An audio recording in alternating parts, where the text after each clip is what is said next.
Shalom saudara, salam lebih daripada pemenang. Saat ini kita akan belajar kisah nyata inspiratif dan renungan firman Allah.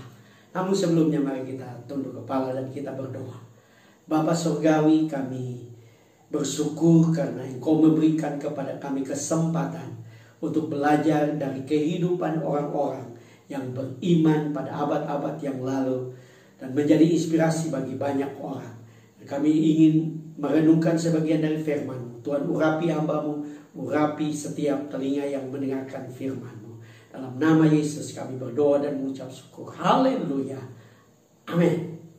Bapak Ibu saudara-saudara yang kekasih dalam Tuhan Yesus, hari ini saya ingin menceritakan kisah inspiratif tentang seseorang bernama Josh Muller. Josh Muller disebut sebagai orang beriman abad ke-19. Dia lahir di Prusia, saat ini Jerman, pada tanggal 17 September 1805. Pada usia 21 tahun, dia bertobat di satu persekutuan doa. Dan kemudian dia berpindah ke Inggris. Dan di Inggris, dia mendirikan panti asuhan Ashley Down di kota Bristol, Inggris. Luar biasa kehidupan orang ini. Dalam sejarah hidupnya dari tahun 1805 sampai 1898, dia mendirikan 117 sekolah. Dia menyokong atau membiayai 120.000 pemuda dan anak yatim piatu. Luar biasa orang ini.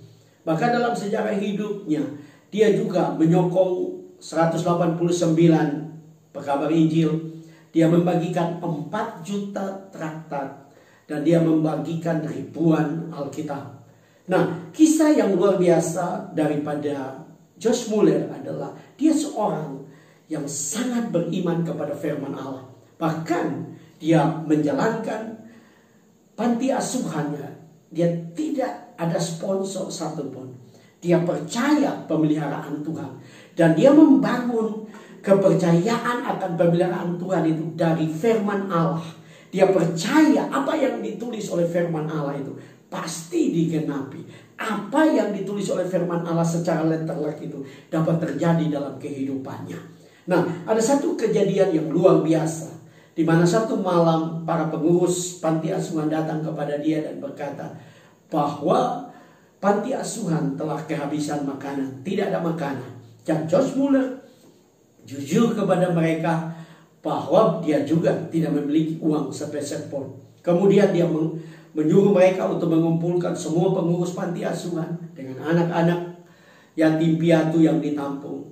Dan mereka datang kepada Tuhan. Nah, ada satu kebiasaan yang unik daripada Josh Muller, yaitu dia suka menutup mata dan membuka Alkitab secara acak dan dia menunjuk sambil menutup mata. Nah, ayat yang dia tunjuk, dia yakin itu yang Tuhan sedang bicara kepada dia dan kepada apa yang menjadi pergumulan mereka. Nah, waktu dia menunjuk sambil menutup mata, ayat yang ditunjuk adalah Mazmur pasal 50 ayat yang ke-10. Mazmur 50 ayat yang ke-10. Sebab punyakulah segala binatang hutan dan beribu-ribu hewan di gunung. Waktu Josh Muller membaca ayat ini, dia meyakini bahwa ayat ini adalah satu kebenaran yang luar biasa. Dan dia menaikkan doa yang luar biasa, doa yang penuh dengan iman. Dia berkata, Tuhan, Engkau yang memiliki hewan-hewan di gunung dan binatang-binatang di bukit-bukit, aku minta dalam nama Yesus, Engkau menjual semuanya dan Engkau mengirimkan kepada panti asuhan. Luar biasa. Malam itu selesai berdoa, mereka semua tidur. Tidak ada yang terjadi. Tetapi pada pagi hari, pada pagi-pagi hari, pintu panti asuhan diketuk oleh seseorang. Dan waktu Josh Muller dan pengurus panti asuhan membuka pintu gerbang mereka, mereka kaget karena di depan mereka berdiri seorang koboi. Dan koboi itu bertanya kepada mereka, apakah ini panti asuhan? Dan Josh Muller berkata, ya, ini panti asuhan. Dan koboi itu berkata, sebenarnya Saya baru saja menjual segala binatang-binatang saya di gunung dan hewan-hewan di hutan. Saya datang ke kota ini untuk berbelanja. Tapi tadi malam Tuhan berbicara kepada saya, menyuruh saya untuk mengantar semua hasil penjualan binatang-binatang dan hewan-hewan saya di gunung untuk diberikan kepada panti asuhan ini. Dan Bapak Ibu sudah tahu, koboi itu memberikan uang di dalam sepatu bot yang besar. Satu jumlah uang yang sangat banyak. Nah Bapak Ibu saudara, ini satu cerita, satu kisah yang luar biasa. Kisah yang memberi inspirasi bagi kita. Bahwa apa yang dikatakan oleh firman Allah itu dapat terjadi dalam kehidupan kita apabila kita percaya kepada Dia.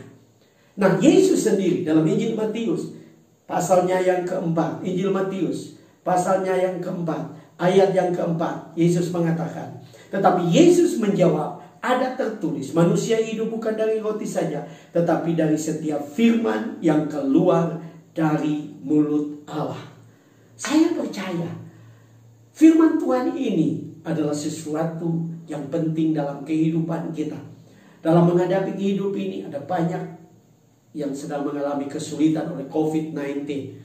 Teristimewa di kita di Indonesia juga sedang terjadi resesi. Nah apabila Bapak Ibu saudara-saudara sedang menghadapi kesulitan, firman Tuhan dapat memberikan jawaban bagi kita. Karena Yesus berkata manusia tidak hidup dari roti saja, tapi dari firman Allah. Saya mau berkata kepada saudara, mungkin engkau sedang menghadapi keadaan ekonomi yang sulit oleh karena COVID-19, oleh karena situasi, oleh karena engkau dipecat, oleh karena kesulitan pekerjaan dan sebagainya. Saya mau berkata, mari kita kembali kepada firman Allah. Kita percaya bahwa apa yang Yesus katakan ini ya dan amin.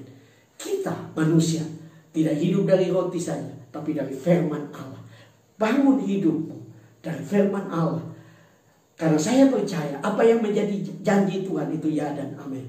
Kalau saat ini engkau sedang menghadapi kesulitan secara ekonomi, engkau sedang bergumul dengan sesuatu pekerjaan, engkau sedang bergumul dengan satu tantangan, bukalah Alkitabmu dengan iman dan percaya bahwa firman Allah itu ya dan amin. Firman Allah itu pasti digenapi dalam kehidupanmu. Jalani hidup ini dengan percaya kepada firman Allah. Nah, apa yang dipraktekkan oleh Josh Muller, saya pernah membaca juga dipraktekkan oleh anak-anak Tuhan di Armenia beberapa abad yang lalu. Nah saya tidak menganjurkan saudara melakukan. Kalau saudara ada iman untuk melakukan, silakan.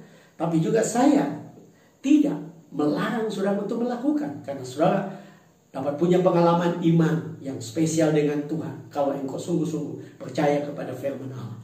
Nah Bapak Ibu saudara, apapun masalahmu saat ini, berdirilah di atas firman Allah. Dan saya percaya Tuhan akan menolong Bapak Ibu saudara. Mari kita tunduk kepala.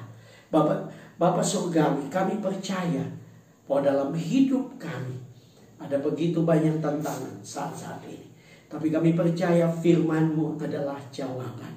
Firman-Mu adalah jalan keluar. Firman-Mu adalah pertolongan. Apabila di antara mereka yang menonton video ini sedang bergumul dengan kehidupan mereka, ekonomi mereka, sakit penyakit, pergumulan pekerjaan, Tuhan Engkau Allah yang menjadi jawaban.